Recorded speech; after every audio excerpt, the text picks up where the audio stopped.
آج کچھ اہم چیزیں آپ کے سامنے رکھنا چاہتا ہوں. میں کتاب پڑھ رہا تھا امام غزالی رحمۃ اللہ تعالی علیہ کی، اس میں بہت اہم چیزیں آپ نے بیان فرمائی.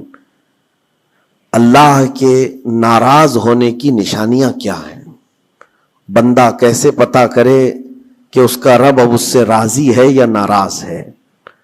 یہ بہت اہم چیز ہے میرے عزیزو. اللہ کریم بندوں سے راضی ہے یا ناراض ہے، یہ کیسے پتا چلتا ہے؟ اس کی کچھ نشانیاں بزرگوں نے فرمائی، حتیٰ کہ حدیث پاک میں بھی ملتی ہیں. رسول کریم صلی اللہ علیہ وسلم سے بھی پوچھا گیا، اور پھر مولا علی کرم اللہ وجہہ الکریم کے اقوال بھی ہیں. آج ہمیں ان چیزوں کی طرف خاص نظر کرنے کی ضرورت ہے. اگر وہ چیزیں پتہ چل جائے تو ہو سکتا ہے انسان اپنے آپ کی اصلاح کر لے اور اس میدان سے نکل آئے. کیونکہ غفلت میں کبھی ایسا ہوتا ہے کہ اسے لگ رہا ہے میں جو چل رہا ہوں صحیح چل رہا ہوں، سب تو ٹھیک ٹھاک ہے، لیکن بسا اوقات ایسا ہوتا ہے کہ وہ اتنے غلط راستے پر ہے کہ رب تعالیٰ کی ناراضگی اس کے ساتھ ہے. حدیث پاک میں اگر پوچھا گیا تو حدیث میں ایک لفظ سب سے زیادہ ہے، کئی حدیثیں ہیں. ابن ابی دنیا میں یہ حدیث منقول ہے. حضور پاک صلی اللہ علیہ وسلم نے فرمایا، اللہ کے ناراض ہونے کی سب سے بڑی نشانی یہ ہے کہ جب تم میں سے سب سے برے لوگوں کو تم پر وہ حاکم بنا دے تو سمجھ لو کہ اللہ قوم سے ناراض ہے. برے لوگ، آج تو یہ تو لوگوں میں زبان زد ہو گیا ہے جملہ کہ حاکم جو ہوتے ہیں وہ گنڈے ہوتے ہیں، موالی ہوتے ہیں، جو سیاست میں جاتے حکومت کرتے ہیں وہ سب کے سب چھٹے ہوئے بدماشوں میں سے آتے ہیں. ایک طرح سے لوگوں میں ایک بات مشہور ہے، اور اس کو تو اب نارملی لیا جا رہا ہے. کوئی اچھا آدمی جاتا بھی ہے تو اس کو پوچھا جاتا ہے تجھے کیا ہو گیا کہ تو اس میدان میں آ گیا.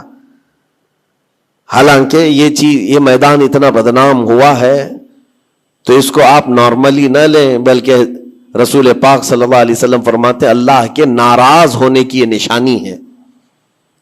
اور دوسری نشانی فرمایا کہ جب اللہ کریم ناراض ہوتا ہے تو بارشوں کو روک لیتا ہے، بے موسم بارش آنے لگتی ہے.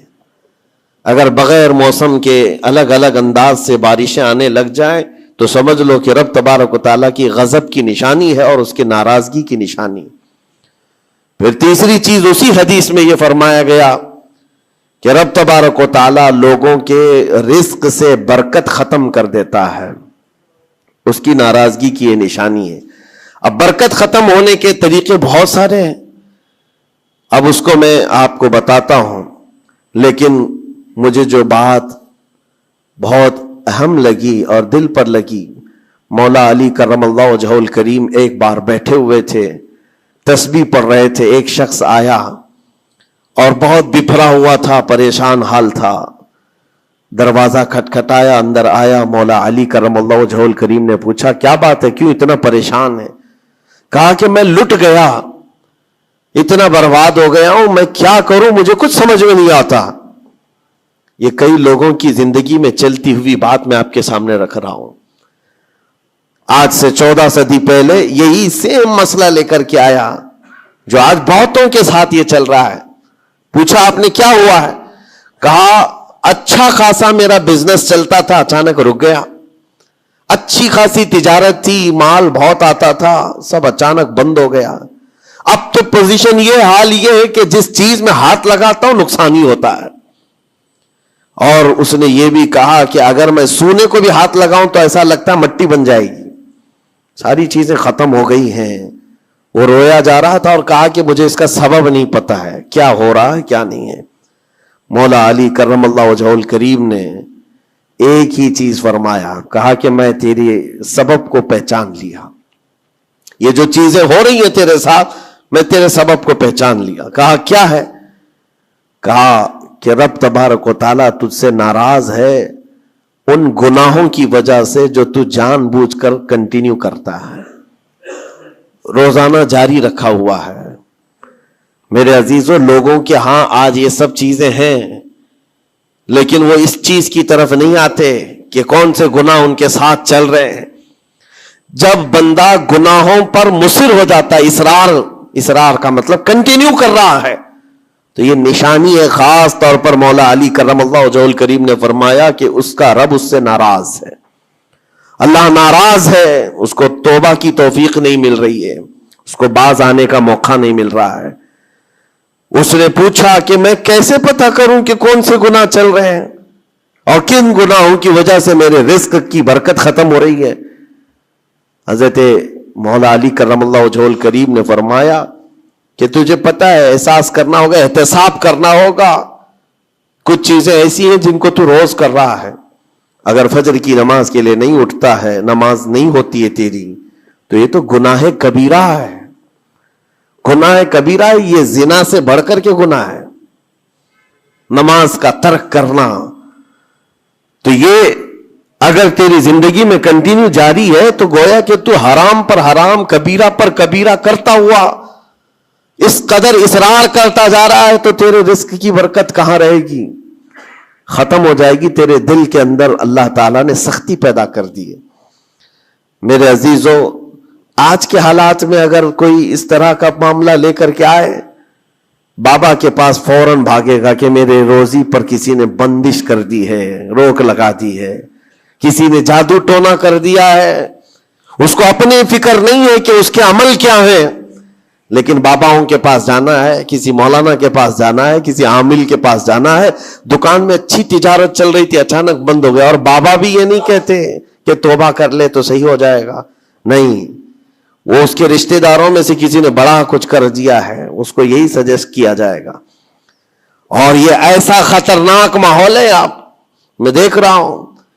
کوئی بھی اٹھ کر کے جاؤ, کسی عامل کے پاس آپ جاؤ, کہا جائے گا کہ بڑا کچھ کیا ہے آپ کے ساتھ, بڑا کچھ کیا ہوا ہے, تمہاری روزی پہ بند باندھا ہوا ہے, تمہاری تجارت پر جو ہے روک لگائی گئی ہے. کون کیا ہے؟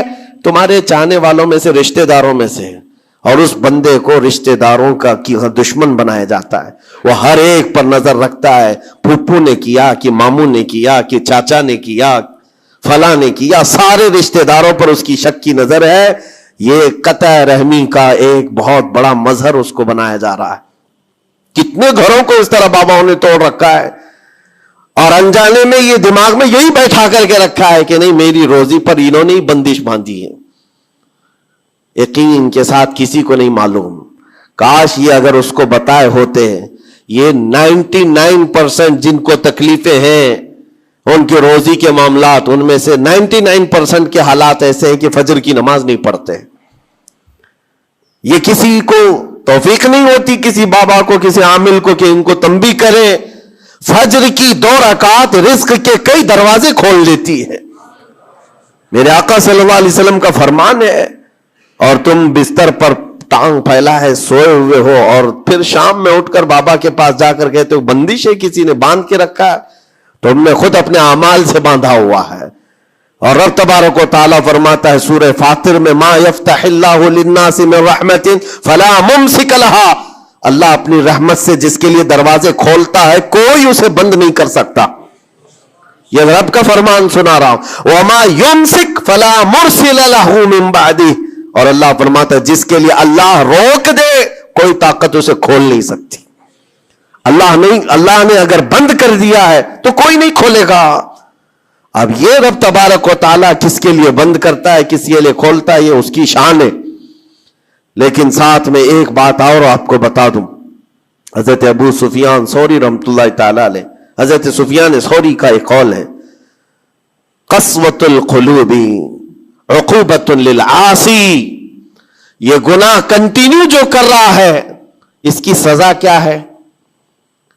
یہ اللہ تبارک و تعالیٰ کے ناراضگی کی نشانی. سزا کیا ہے؟ کچھ لوگوں کو ایسا لگتا ہے مجھے کچھ نہیں ہو رہا ہے, میرا گھر بار سب صحیح ہے, ٹھیک ٹھاک ہے. تو فرمایا اس کی پہلی سزا تو یہ ہے عقوبۃ قسوۃ القلوب. یعنی جو کنٹینیو گناہ کرتا ہے, رب تعالیٰ اس کا دل پتھر کی طرح بناتا ہے, سخت ہو جاتا ہے اس کا دل. نہ رب تبارک و تعالیٰ کے نام پر اس کی کبھی آنکھیں بھیگتی ہوئی دکھتی ہیں, نہ عذاب قبر کا اسے خوف محسوس ہوتا ہے, نہ محشر کے دن کی فکر, نہ جہنم کے لپکتے ہوئے شعلوں سے اس کا دل دہلتا ہے. نہیں, دل سخت ہو گیا ہے. گناہوں پر جو بندہ کنٹینیو اصرار کرتا جاتا ہے اس کا دل سخت کر دیا جاتا ہے. یہ رب تبارک و تعالیٰ کے ناراض ہونے کی نشانی ہے، غضبناک ہونے کی نشانی ہے۔ اور ایک نشانی یہ فرمائی ہے، تابعین نے فرمایا کہ اگر بندے کو عبادت کرنے میں مزہ نہیں آتا تو سمجھ لو کہ رب تعالیٰ اس سے ناراض ہے، توفیق چھین لیا۔ نماز پڑھنے میں دل نہیں لگتا، اور اگر وہ نماز کی اذان کی آواز سن کر کے بھی لاپرواہی برتتا ہے تو فرمایا گیا یہ اس بات کی علامت ہے کہ اس کا رب اس سے راضی نہیں ہے۔ اور جس سے مولا راضی ہوتا ہے کڑاکے کی ٹھنڈیوں میں بھی اس کو بستر سے اٹھا کر اپنے دربار میں لاتا ہے۔ جس سے رب تبارک و تعالیٰ راضی ہے اس کو اپنے دربار میں لگائے رکھتا ہے، وہ رات ہو کہ دن ہو کہ صبح ہو کہ دوپہر ہو، وہ بندہ دوڑا ہوا رب تعالیٰ کے حضور پہنچ جاتا ہے۔ میرے عزیزو اپنی اپنی فکر کریں، ہم کس کیٹیگری میں چل رہے ہیں؟ کہیں ایسی زندگی نہیں گزر رہی ہے کہ ہمارا رب ہم سے راضی نہ ہو، ناراض ہو؟ پھر پوچھا گیا کہ اگر اللہ تبارک و تعالیٰ ناراض ہے تو پھر دولت کی ریل پیل گھر بار ساری چیزیں ہیں۔ فرمائے یہ بھی ایک نشانی اللہ کی ناراضگی کی کہ گناہ کنٹینیو ہونے کے باوجود اگر تمہارے مال میں کمی نہیں آ رہی ہے، روزانہ بڑھتا جا رہا ہے، تو خوف کھاؤ کہ اللہ بڑے عذاب کا تمہارے لیے تیاری فرما رہا ہے۔ آخرت میں تمہارا کوئی حصہ نہیں ہوگا، سب کچھ دنیا میں دے دیا جائے گا اور تمہارے لیے بڑے عذاب کی تیاری ہو رہی ہے۔ اگر گناہوں کی وجہ سے پکڑ نہیں ہوئی اور تمہارا مال اور یہ ساری چیزیں چل رہی ہیں تو یہ اس بات کی علامت ہے کہ بڑے عذاب کی تیاری ہے۔ عزیزان گرامی وقار، کوئی اس بات کے لیے خوشحال ہو کر کے نہ رہ جائے کہ میرا تو کچھ نہیں ہے، سب کچھ اچھا چل رہا ہے، گناہ بھی کر رہا ہوں، جھوٹ بھی بول رہا ہوں، نعوذ باللہ من ذالک، آنکھیں بھی بدکاری کر رہی ہیں، کچھ تو زنا میں بھی ہیں، کچھ ڈکیت میں بھی ہیں، چوری میں ہیں، پتہ نہیں کیسی کیسی بلاؤں میں مبتلا ہیں، لیکن ان کا حال یہ ہے کہ نہیں ٹھیک ہے، دولت کی ریل پیل سب اچھا خاصا ہے، مال سب کچھ فراوانی ہے، تو یہ مت سمجھنا۔ قرآن کہتا ہے وَلَا يَحْسَبَنَّ الَّذِينَ يَبْخَلُونَ بِمَا آتَاهُمُ اللَّهُ مِنْ فَضْلِهِ، ایک جگہ وَلَا يَحْسَبَنَّ الَّذِينَ كَفَرُوا أَنَّمَا نُمْلِي لَهُمْ خَيْرٌ لِأَنفُسِهِمْ إِنَّمَا نُمْلِي لَهُمْ لِيَزْدَادُوا إِثْمًا وَلَهُمْ عَذَابٌ مُهِينٌ۔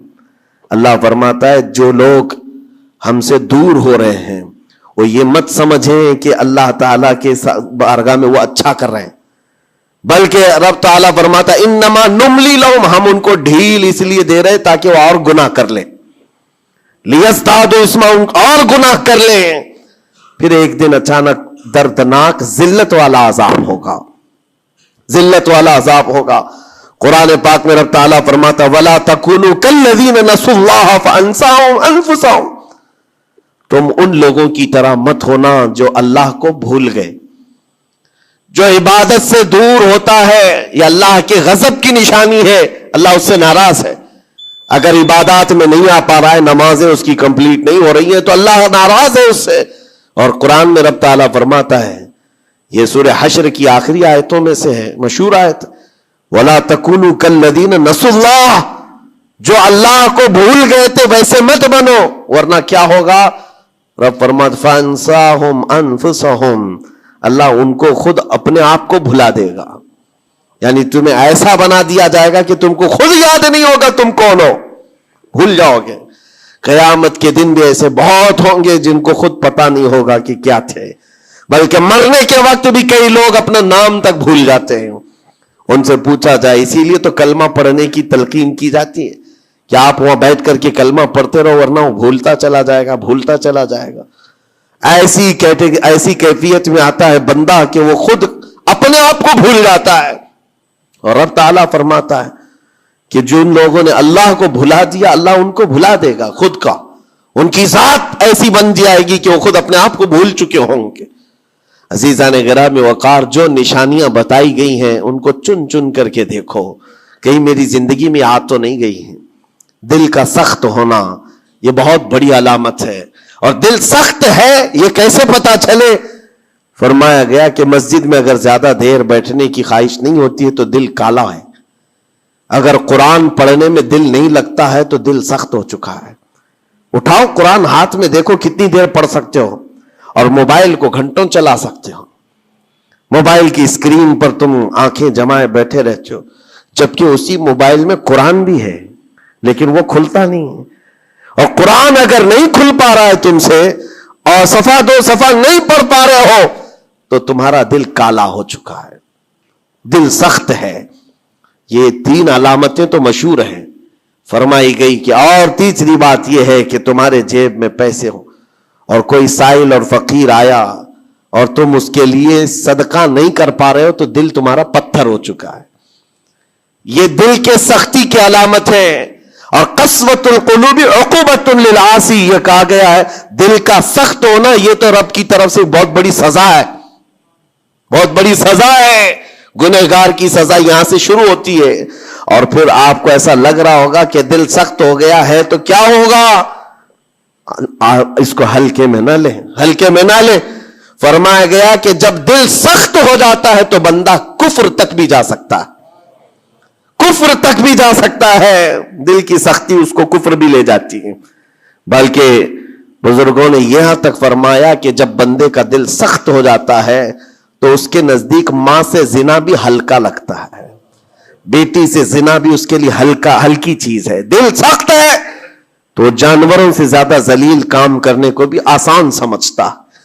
دل کی سختی اس کو بھیانک گناہوں کی طرف لے جاتی ہے جس کی سوچ بھی نہیں کر سکتے. اسی لیے میرے عزیزوں، وہ دل کی سختیاں آنے سے پہلے اپنے رب کو راضی کر لیں، وہ رحمان کو راضی کر لیں. آج کے ان حالات کو دیکھ کر کے یہ سب محسوس ہونے لگتا ہے کہ کہیں رب ناراض تو نہیں ہے بندوں سے. دعائیں کثرت سے ہوتی ہیں، ہماری دعائیں کہاں جا رہی ہیں؟ اور ظالموں کا ظلم بڑھتا چلا جا رہا ہے. شریر اور فسادی لوگوں کو ہماری گردنوں پر حاکم بنایا گیا ہے. یہ سب رب تعالیٰ کے غضب کے علامات ہیں. اجتماعی توبہ ہو، اور توبہ کا بھی مطلب یہ نہیں ہے کہ دونوں گال پہ ہم تھپڑ مار کر کے نکل جائیں. زندگی پر اس توبہ کے اثرات کا اظہار ہونا چاہیے. آج رات کو توبہ کیا ہے، رب تعالیٰ کے حضور سچی توبہ کیا ہے تو کل اس کی زندگی میں تبدیلی تو آئے. رات بھر توبہ کرتا رہا اور فجر میں سو رہا ہے تو کوئی تبدیلی نہیں آئی. یعنی تم نے دل سے اللہ کی بارگاہ میں توبہ ہی نہیں کیا ہے، نہ ہی تمہارے چال چلن میں کوئی فرق آیا. یہ توبہ نہیں ہے. تھپڑ تو 1000 بار مار لو، اس کو توبہ نہیں کہا جاتا. توبہ عزم مصمم کا نام ہے، اور اللہ تبارک و تعالیٰ کو راضی کرنے والی توبہ وہی ہے جو عزم مصمم کے ساتھ ہوتی ہے. جانتے ہو سیدنا عمر فاروق رضی اللہ تعالیٰ عنہ، ان کا دور وہ ایک ایسے رعب و دبدبے کا دور ہے. ایک شخص ایک دکان سے یا گھر سے شراب کی بوتل لیا اور نکلا باہر. شراب کی بوتل لے کر کے حضرت عمر فاروق رضی اللہ تعالیٰ عنہ راستے پر آ رہے تھے، آپ کی نظر پڑ گئی، اس نے بوتل چھپا لیا. شراب کے ساتھ پکڑا جاتا، ابھی کوڑے بھی مارے جاتے اور ذلیل بھی ہوتا. حضرت عمر جیسے بڑھتے آ گئے، اس کی ہیبت بھی بڑھتی چلی گئی. کیا ہوگا کیا ہوگا، بچ بچا کے نکل جاؤں نہیں، لیکن سیدھے وہ سامنے آ کے کھڑے ہو گئے. کہا کہ کہاں سے؟ کہا یہیں سے آ رہا ہوں. کیا ہے جس کو تم بغل میں چھپائے جا رہے ہو؟ جس چیز کو چھپا رہا تھا اسی چیز کا سوال کیا انہوں نے. اس بندے نے کہا کچھ نہیں امیر المومنین، دودھ کی بوتل ہے، دودھ کی بوتل ہے، میں چھپایا ہوا ہوں، آپ آ رہے تھے آپ کی عظمت میں. حضرت عمر فاروق رضی اللہ تعالیٰ عنہ کی دوربین نظر جانتی تھی. آپ نے کہا دودھ کی بوتل ہو تو چھپانے کی ضرورت کیا ہے، نکالو باہر. اب اس کے ہاتھ اتنے کانپنے لگ گئے ڈر کے مارے کہ وقت کا وہ امیر المومنین کھڑا ہے جس سے قیصر و کسریٰ بھی تھر تھراتے ہو. اب ان کے سامنے کیا بہانہ کیا جا سکتا ہے؟ اس نے بغل میں سے آہستے سے بوتل نکالی، آپ کے سامنے سر جھکا کر پیش کیا. حقیقت میں وہ دودھ کی ہی بوتل تھی، دودھ کی ہی بوتل تھی. یہ دیکھ کر اس کا سر چکرا گیا. شراب لے کر کے نکلا تھا اور بغل میں چھپایا بھی تھا امیر المومنین کے ڈر سے. حضرت عمر فاروق نے کہا کہ یہ دودھ کی بوتل ہے تو تیرے اندر اتنا ڈر اور سہم کس بات کا، سچ بتا. رونے لگ گیا، آپ کا دامن پکڑ کر کے کہا امیر المومنین سچ بتاؤں تو شراب کی بوتل لے کے نکلا تھا، لیکن جیسے ہی آپ پر نظر پڑی دل اتنا پسیج گیا، میں اندر سے رحمان کو پکارا، اے رب کریم آج تو عمر کے سامنے میری عزت بچا لے, کبھی ہاتھ نہ لگاؤں گا, شراب کبھی نہیں پیوں گا. دل سے میں نے پکارا, رب تعالیٰ نے میری عزت رکھ لی اور اس شراب کو دودھ میں بدل دیا. میرے عزیزوں, وہ ناراض ہوتا ہے تو جلدی راضی بھی ہوتا ہے, وہ راضی بھی ہوتا ہے. ایسا نہیں ہے کہ مولا تعالیٰ غضبناک ہے تو بندوں کو عذاب میں مبتلا کرے گا. ایک دعا کرو, ایک دعا کرو رب تبارک و تعالیٰ کی بارگاہ میں, جو مجھے بڑی لگی دل کو, جو میں آپ کے سامنے شیئر کر رہا ہوں.